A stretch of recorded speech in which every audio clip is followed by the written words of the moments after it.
qual é a repetição que a gente vai ver naquele filme.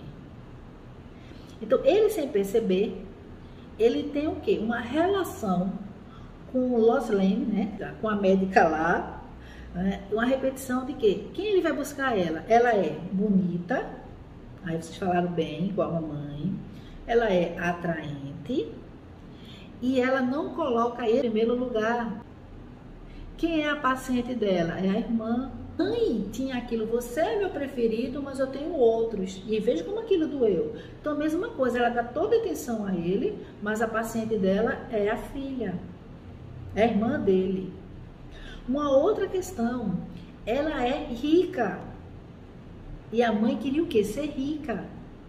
Ele defende a mãe diante do marido. Olha aí, ele queria defender a mãe diante da grosseria do pai e a grosseria do homem rico que ela buscou. Ele consegue ali com o marido dela, ele traz dois personagens. Um, que é esse pai, que é grosso com ela, porque o pai tem que trazer a grossura do pai com a mãe dele. E, ao mesmo tempo, é um snob que despreza ele como o amante dela, né, o segundo marido, fez com ele. Lembra aquela tapa na cara dele? Naquele momento, ele consegue vivenciar uma situação. Ele enfrentou o padrasto e enfrentou o pai no mesmo jantar, no mesmo momento. E o que é que ele tem no processo de análise? Por que ele funciona? É quando a gente consegue, diante, né, desse outro, e que a gente investe ele dessa figura primária, nós conseguimos reviver a situação e se posicionar como uma criança se posicionou. Então, é como se o processo ali que está se vivenciando, né, naquela repetição, naquela cena, ele é atemporal. Quem salvou, né, a mãe foi ele salvou a mãe diante do pai e do padrasto. E a cena era o quê? Era o jantar em que ele estava salvando a mulher lá, que ele é apaixonado por ela, diante do marido, que era grosso, rude com ela, e diante daquele snob que também ele era. E ele pôde desprezar, como ele desprezou a riqueza, né, com aquele violino, o quanto ele desprezou o poder aquisitivo, que o outro ficou aos pés dele. Veja que é totalmente diferente do que ele fez lá atrás, com a questão do padrasto, quando ele dá um tapa e diz a ele, né, que ele tem que ficar calado e não pode fazer nada. Percebe? E quando ela deixa o marido para ficar com ele, olha de novo aquela repetição. Então, aquele amor que ele tem por ela, ele vivenciou ali uma transferência erótica.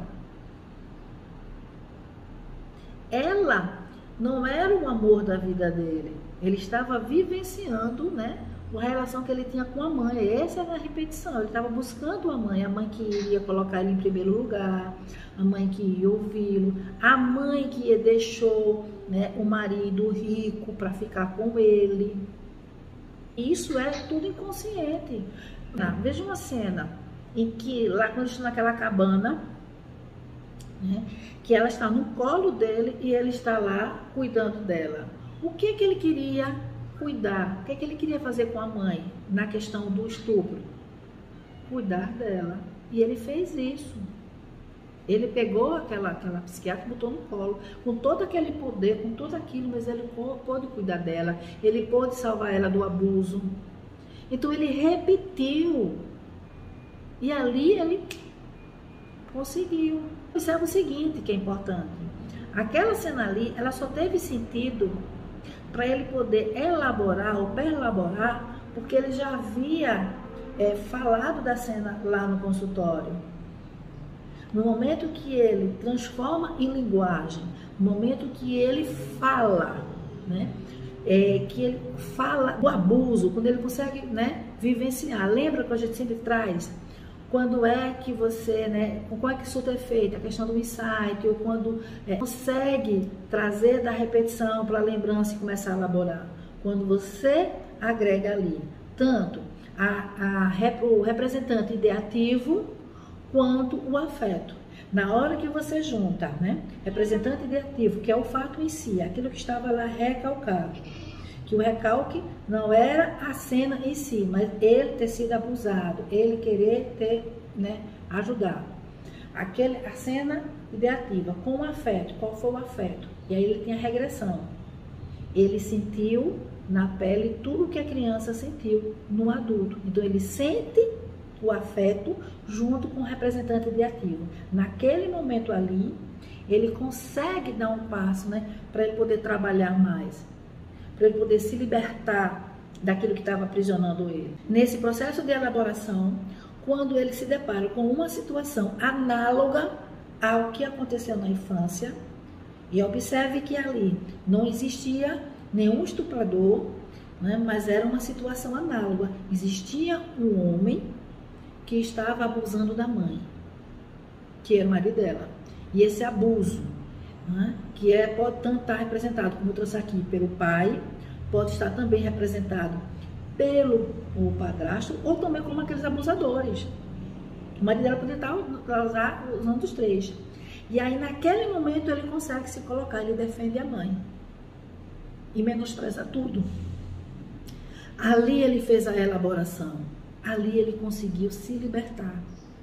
E aí ele tem, né, um relacionamento com ela, que todo relacionamento é dípico ali. Ele está ali com ela. E depois disso, ele consegue voltar para a esposa. Quando a esposa liga para ele, ele volta.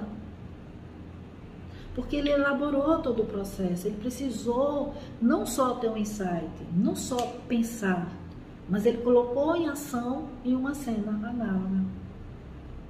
Esse é o processo da análise, entende? É isso que vai acontecer.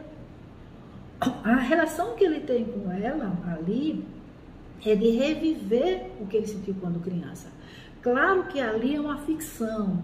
Claro que no nosso trabalho a gente não vai ter um caso com o paciente, a gente não vai botar o paciente lá no colo, abraçar ele. Mas o fato dele poder falar, de poder se expressar e poder trazer conosco essa relação que ele não tinha lá atrás, ele poder se colocar agora, isso é conosco, é onde ele vai conseguir então se libertar. E aí na vida dele, e vocês lembram, que na aula passada a gente falou sobre isso, que um processo de análise não só se dá dentro de um setting psicanalítico. O processo de análise é fora do setting, é no dia a dia dele.